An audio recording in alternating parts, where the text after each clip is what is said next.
अगर मैं आपसे कहूं कि भारत में हर साल लगभग 80,000 महिलाओं को सर्वाइकल कैंसर होता है और लगभग 42,000 से ज़्यादा की मौत हो जाती हैं, और अगर मैं कहूं कि इस कैंसर को ज़्यादातर मामलों में रोका जा सकता है, तो सवाल यह है, हम अभी तक इसे रोक क्यों नहीं पाए।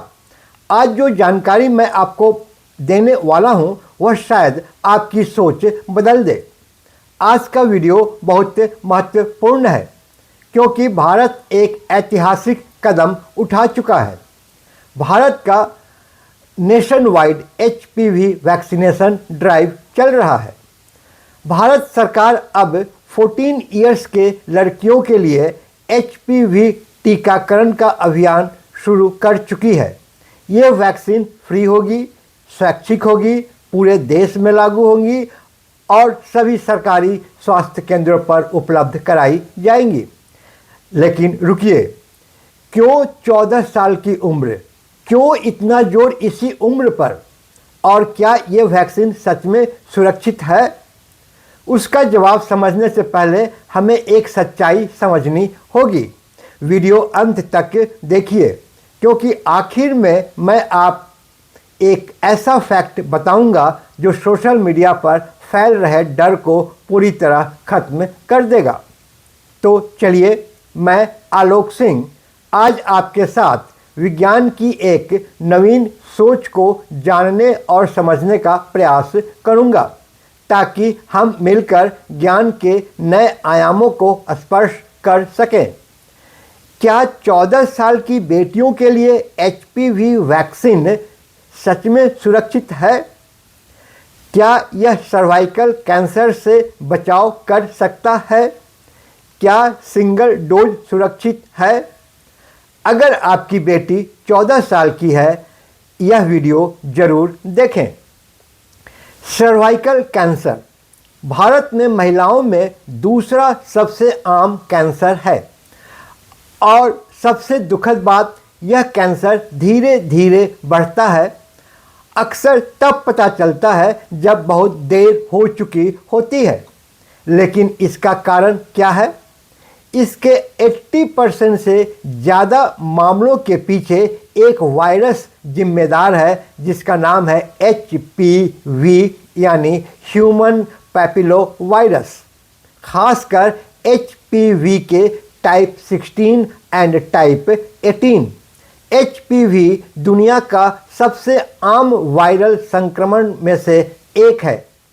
अधिकांश सेक्सुअल एक्टिव लोग जीवन में कभी न कभी इससे संक्रमित होते हैं, अक्सर बिना लक्षणों के, और उन्हें पता भी नहीं चलता, और यह सबसे बड़ा खतरा छिपा है। अब ध्यान से सुनिए, हर HPV खतरनाक नहीं होता, लेकिन कुछ खास टाइप कैंसर का कारण बन सकते हैं। लेकिन क्या हो अगर इन्फेक्शन से पहले ही प्रोटेक्शन मिल जाए?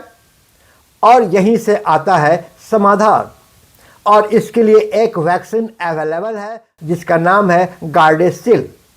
गार्डेसिल 2 फॉर्म में मार्केट में अवेलेबल है। एक है गार्डेसिल 4 और दूसरा है गार्डेसिल 9। भारत इस अभियान में इस्तेमाल करेगा गार्डेसिल 4।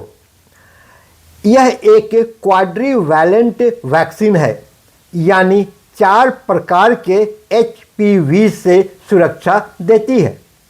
HPV 16 एंड HPV 18 जो अधिकतर सर्वाइकल कैंसर के लिए जिम्मेदार है।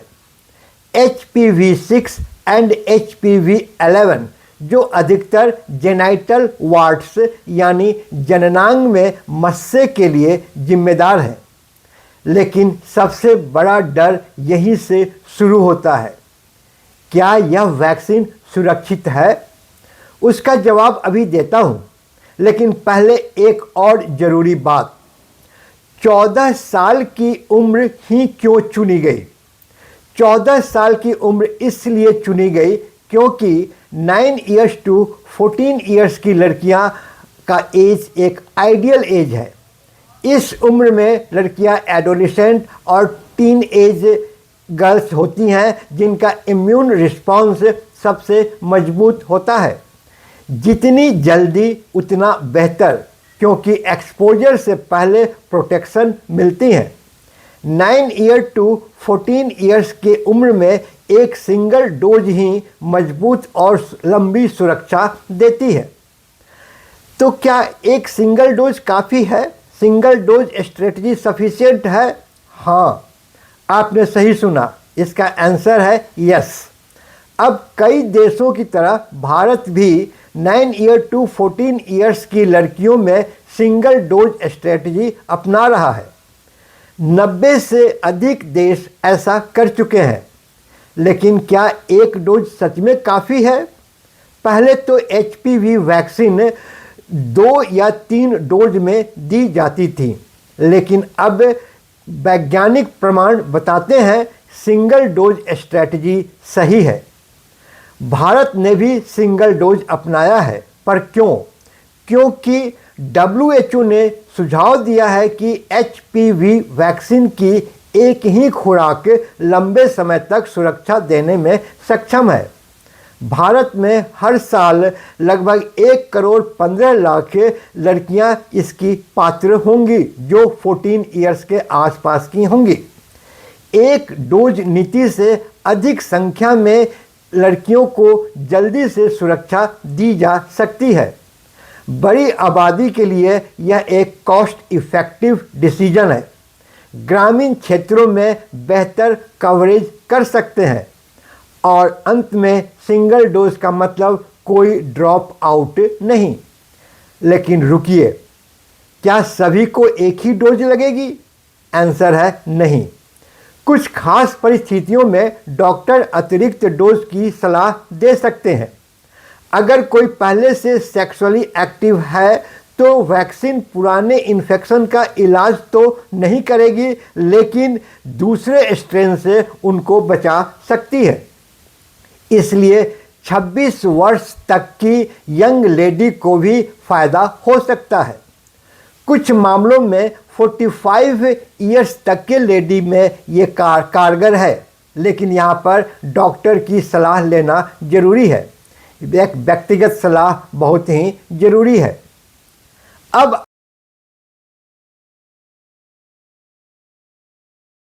आते हैं उस हिस्से पर जहां सबसे ज़्यादा डर फैलाया जाता है। सोशल मीडिया की सच्चाई क्या है?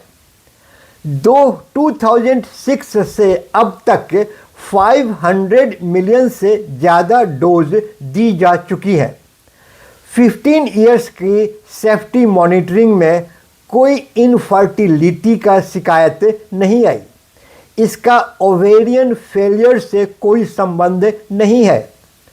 ऑटो इम्यून बीमारी से इसका कोई संबंध नहीं है। और लास्ट में न्यूरोलॉजिकल डिसऑर्डर से भी इसका कोई संबंध नहीं है। लेकिन कुछ साइड इफ़ेक्ट्स आ सकते हैं वैक्सीन लगवाने के तुरंत बाद। आमतौर पर इंजेक्शन वाले जगह पर हल्का दर्द महसूस हो सकता है, हल्का बुखार, थकान, लेकिन गंभीर दुष्प्रभाव रेयर हैं। और एक सबसे महत्वपूर्ण फैक्ट, इस वैक्सीन के अंदर यह वैक्सीन एक नॉन लाइव वैक्सीन है, यानी इससे संक्रमण या इन्फेक्शन पैदा नहीं होता। ध्यान रहे, यह इलाज नहीं करती, बल्कि भविष्य के संक्रमण को, इन्फेक्शन को रोकती है। तो फिर सोशल मीडिया पर इतना डर क्यों? अक्सर पुराने मिथक बार बार नए रूप में फैलाए जाते हैं। एक और बात जो कम लोग जानते हैं, HPV सिर्फ महिलाओं का मुद्दा नहीं है, यह पुरुषों में भी होता है। और वहाँ भी ये थ्रोट कैंसर, एनल कैंसर और पेनाइल कैंसर से जुड़ा है। और पुरुष इस इन्फेक्शन को फैला सकते हैं। अभी भारत का कार्यक्रम सिर्फ लड़कियों पर केंद्रित है, लेकिन पब्लिक हेल्थ की दृष्टि से यह पूरे समाज की सुरक्षा है। तो यह वैक्सीन कहाँ मिलेगी? वैक्सीन केवल सरकारी संस्था या सरकारी स्वास्थ्य केंद्रों पर दी जाएगी, जैसे primary health centre, community health centre, district hospitals and government medical colleges. Persons को ऑब्जर्वेशन पीरियड में रखा जाएगा। ट्रेंड मेडिकल ऑफिसर्स मौजूद होंगे, उन्हीं की निगरानी में ये वैक्सीनेशन होगा और सभी केंद्र 24/7 गवर्नमेंट फैसिलिटी से जुड़े होंगे। क्या यह वैक्सीन के बाद स्क्रीनिंग की ज़रूरत पड़ेगी? बहुत महत्वपूर्ण बात है और इसे अंत तक ध्यान से सुनिए, और यह शायद वीडियो का सबसे ज़रूरी हिस्सा है। HPV वैक्सीन मजबूत सुरक्षा देती है, लेकिन यह सभी HPV टाइप से सुरक्षा नहीं देती। इसलिए वैक्सीनेशन का मतलब है इन्फेक्शन रोकना, यानी प्राइमरी प्रिवेंशन, और स्क्रीनिंग का मतलब है शुरुआती बदलाव को पकड़ना, यानी सेकेंडरी प्रिवेंशन, और दोनों मिलकर ही सर्वश्रेष्ठ सुरक्षा देते हैं। यानी वैक्सीन लेने के बाद भी नियमित स्क्रीनिंग जरूरी है। अब जानते हैं इस HPV वैक्सीन का दुनिया पर क्या असर दिखा। जिन देश में HPV वैक्सीनेशन कवरेज मजबूत है, वहाँ HPV इन्फेक्शन में 80% से ज़्यादा गिरावट देखी गई। प्री कैंसर्स में भी बड़ी गिरावट पाई गई। सर्वाइकल कैंसर मामलों में स्पष्ट कमी दिखाई दी। भारत भी उसी दिशा में बढ़ रहा है। यह लड़कियों के लिए एक स्ट्रॉन्ग शील्ड है। यह सिर्फ एक वैक्सीन नहीं, यह एक जनरेशन शिफ्ट है। असली वादा कहाँ है? भारत में HPV वैक्सीनेशन के सामने कुछ चुनौतियां हैं, जैसे सेक्सुअल हेल्थ से जुड़ी झिझक, लोगों की धारणा मेरी बेटी को ज़रूरत नहीं, सोशल मीडिया पर मिस इन्फॉर्मेशन और डोज को लेकर भ्रम। लेकिन आज की भारतीय युवतियां ज़्यादा जागरूक हैं। यहाँ अनुमति का सवाल नहीं, यह सुरक्षा का सवाल है। याद रखने वाली बात यह है कि सर्वाइकल कैंसर सिर्फ एक महिला को प्रभावित नहीं करता, यह पूरे परिवार, पूरे समाज को प्रभावित करता है। वैक्सीनेशन का मतलब है खुद की सुरक्षा, HPV ट्रांसमिशन कम करना, भविष्य की पीढ़ियों को सुरक्षित करना। स्वास्थ्य के फैसले डर से नहीं, जानकारी से होनी चाहिए। प्रिवेंशन शक्तिशाली है, स्ट्रॉन्ग है, अवेयरनेस एम्पावरिंग है, और भविष्य की सुरक्षा आज से ही शुरू होती है। अगर आप 9 इयर्स टू 26 इयर्स के उम्र में हैं या अपनी बेटी के लिए सोच रहे हैं, तो क्वालिफाइड डॉक्टर से सलाह लें। आपका भविष्य, आपका निर्णय, और यकीन मानिए भविष्य की आप आज के इस फैसले के लिए आपका धन्यवाद करेगी। अगर आपने यहाँ तक देखा है तो कमेंट में लिखिए, प्रिवेंशन इज पावर, क्योंकि जागरूकता ही असली सुरक्षा है। और बताइए, क्या आपको पहले ये जानकारी पता थी? क्योंकि जागरूकता ही असली सुरक्षा है। आपका भविष्य आज के फैसले पर निर्भर करता है। Thanks a lot.